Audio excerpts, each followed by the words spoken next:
So, kamusta po mga ka-Streetwise? Ako po si Takero Miyamoto at welcome po sa aking munting channel.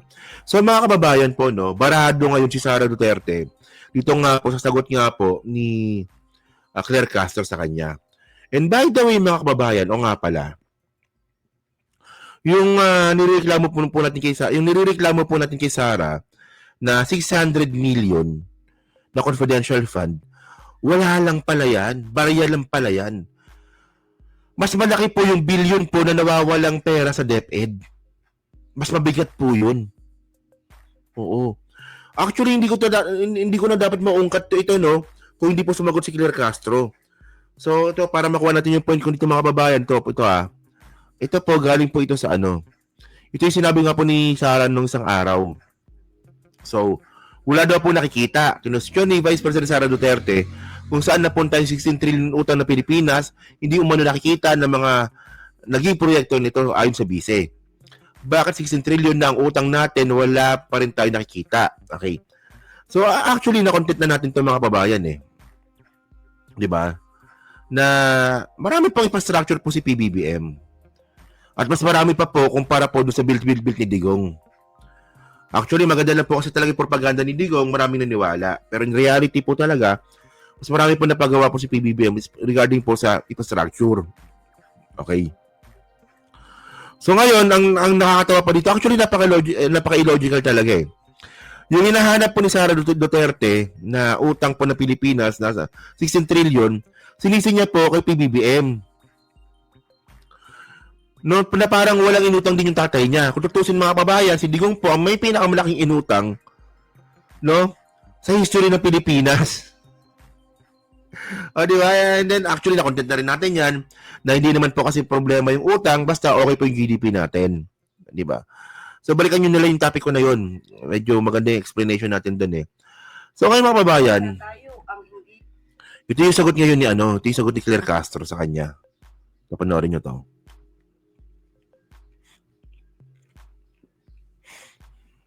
Ang hindi marunong tumingin sa pinanggalingan, hindi talaga malalaman ang katotohanan.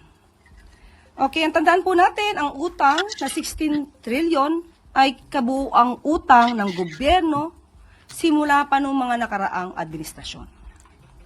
At tatandaan din po natin ng ang administrasyon ni dating Pangulong Duterte ang naitalang may pinakamataas na naging utang na umabot ng 12.79 trillion as of June 2022. At solong utang po ng Administrasyong Duterte ay umaabot po sa 6.84 trillion as of June 2022 at nagkaroon ng increase ng 115.1% sa pagkakautang. Sa kanyang talumpati sa Australia, binanggit niya po na mayroon. Grabe no, yung inutang ni Digong mga kababayan na 100% po yung tinaas. Ano nyo pag samasamahin po yung utang po from Cory Aquino hanggang kay Pinoy, no? Nalagpasan po ni Digong. Sir Takero, pag narinig ko ang pangalan ni Sara, nakakainis na pati boses niya. Di ba? Same.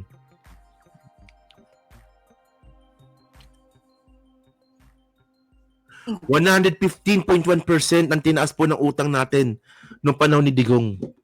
Tapos ang gagawin ni Sara Duterte, isisisi niya kay PBBM. Parang tangal lang eh, no? Yung tanga-tanga lang eh, no? Di ba? Nangyari. Sa kanyang talumpati sa Australia, binanggit niya po na mayroong balita patungkol sa magagandang nangyayari sa ekonomiya. Pero sabi niya, iyon ay sa papel lang. It means, inamin niya na mayroong papel, may resibo, may patunay na maganda at gumaganda ang ekonomiya. Nakakalungkot po. Mahirap po talaga, mahirap turuan ang walang alam at walang balak umalam. Mahirap din buksan ang mata ng bulag at nagbubulag-bulagan. Grabe, no? Walang alam. Wala ka palang alam eh. Wala ka palang alam sa Sara eh. Sabi ni Claire yun O, di ba? Oh. Actually, mga babayan, no? Ito na-content ko na kasi ito eh. So, ito, wait. Ano natin to? Yan. So ngayon, ito babalikan lang po natin to. Okay.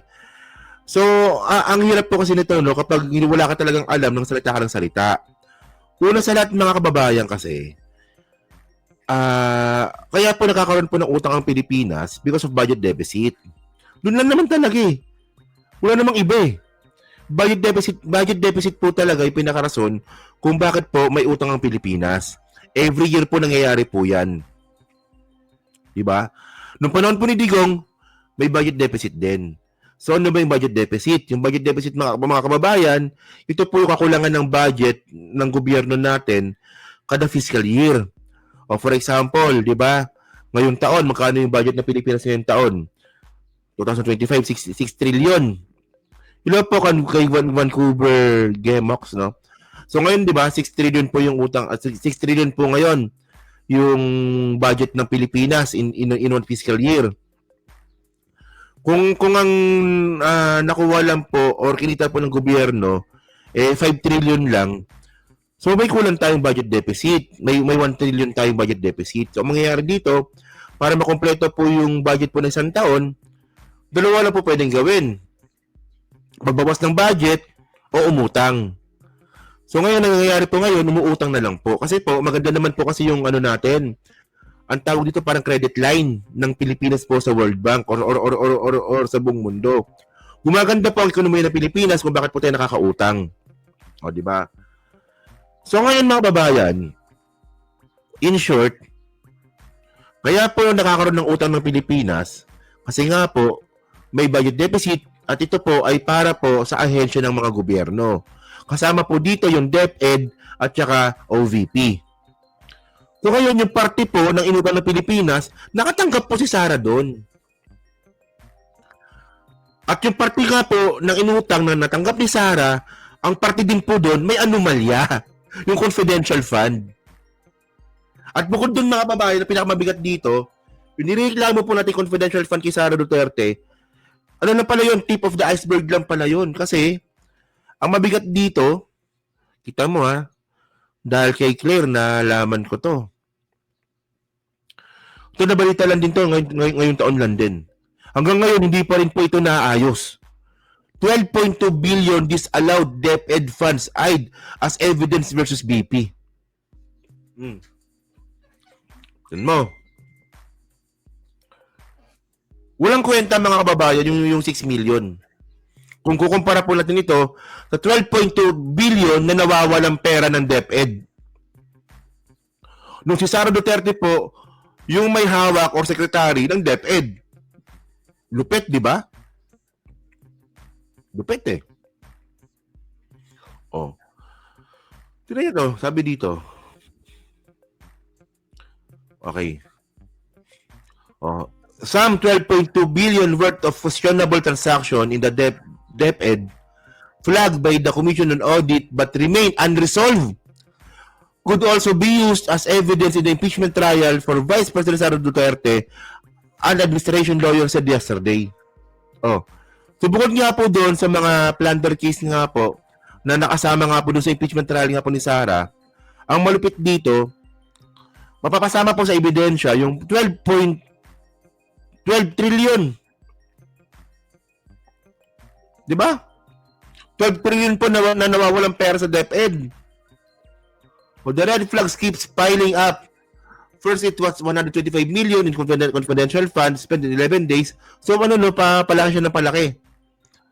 So, tapos yun na. Okay. So, sabi pa dito, in 2023 annual budget report, COA flagged DepEd alleged failure to settle massive notices of suspension, disallowances, and charge with the reach 12.3 billion by the time of Duterte's resignation as Education Secretary in 2024. O, ito yung malupit ng mga babayan. Ito yung malupit eh. Alam niyo dapat may batas para dito eh. Kasi para ito paano to ngayon? O, paano to ngayon? Meron palang naiwan na 12 billion na unliquidated si Sara Duterte na hindi pa nasa-settle sa COA. So, paano ito masisettle kung si Sara Duterte po nag-resign na? Paano yun? So, wala lang. Ganun lang. Ganun lang yun. Di ba? Yan tayo eh. Oh, the amount was only 11.4 billion in 2022, indicating little to no progress in resolving the flag transaction. So ibig sabihin nun, nung si Sara po umupo noong 2022, 11.4 billion na po pala yung problema niya. Tumaas po ito noong 2023. Kasi nga po, wala siyang pakialam. Hindi niya po ni-resolve. Bigat nito, men. Oh. So actually may balita dito eh, para mas maganda, no? Mas maganda po kasi pag nalaman po natin yung ano eh, o napakinggan po natin yung balita from mainstream. Buti yung si Ma'am Tess yung nagpasa sa akin dito eh. Si Ma'am Tess, hanapin natin. So ito. So hindi ko kasi pwedeng i-play dito, no? So ang gawin natin, sa cellphone ko na lang i-play. Kasi makaka-copyright po tayo, GMA News kasi ito eh. Ito, paano? Sa audit ng COA ang mahigit 12 bilyong pisong bahagi ng 2023 DepEd budget. May mga silid-aralan ding hindi na ipatayo o na ipaayos. Nakatutok si Sandra Aguinaldo. Ba, napakawalang kwentang DepEd Secretary eh, no? Di ba? 12.3 billion.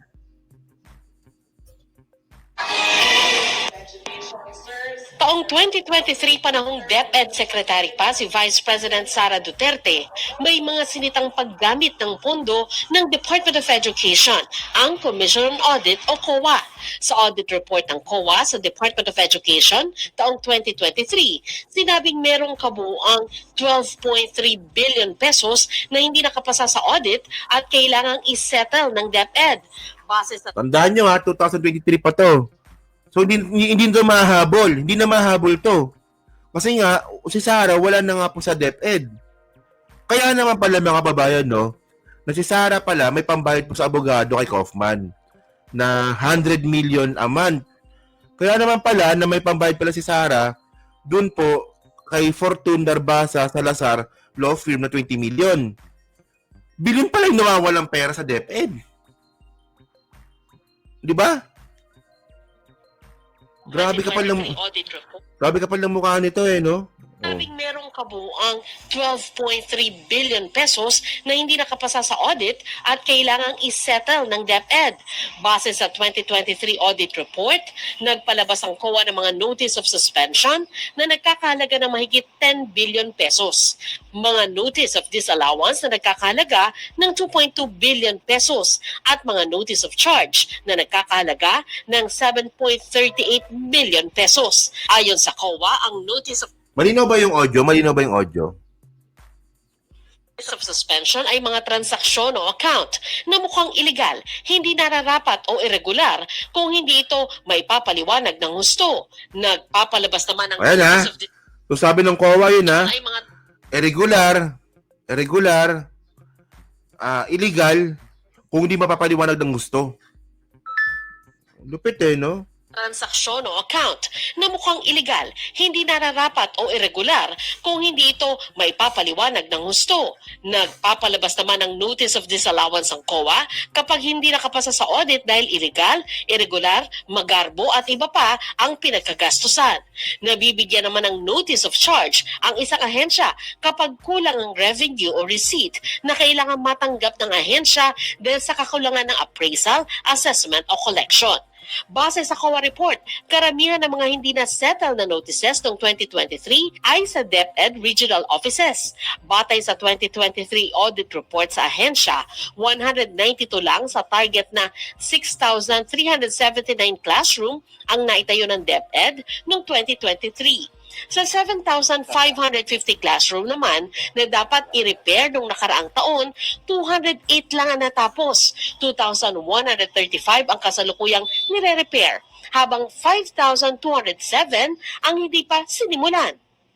Hindi rin daw natapos ang 76 sa 98 na pasilidad ng Last Mile Schools program para sa mga liblib na lugar kahit pa nabayaran na ang mobilization fees na mahigit 200 million pesos. Grabe, no? Wala So, nakapagbayad na, nakapag-down na ng mobilization fees, pero hindi natapos.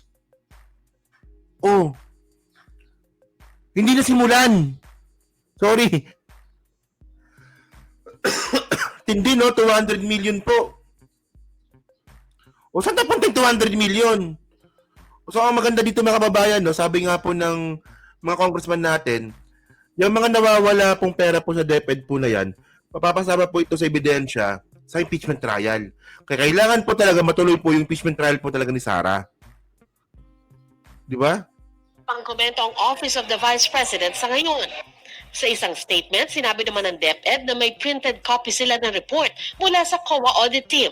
Bukas daw ang Consolidated Annual Audit Report dahil kailangan pang sumagot ng DepEd Management sa pamamagitan ng Agency Action Plan and Status of Implementation. Nagsasagawa na, yan. Technicalities na yan. So, di ba? Malupit eh, no?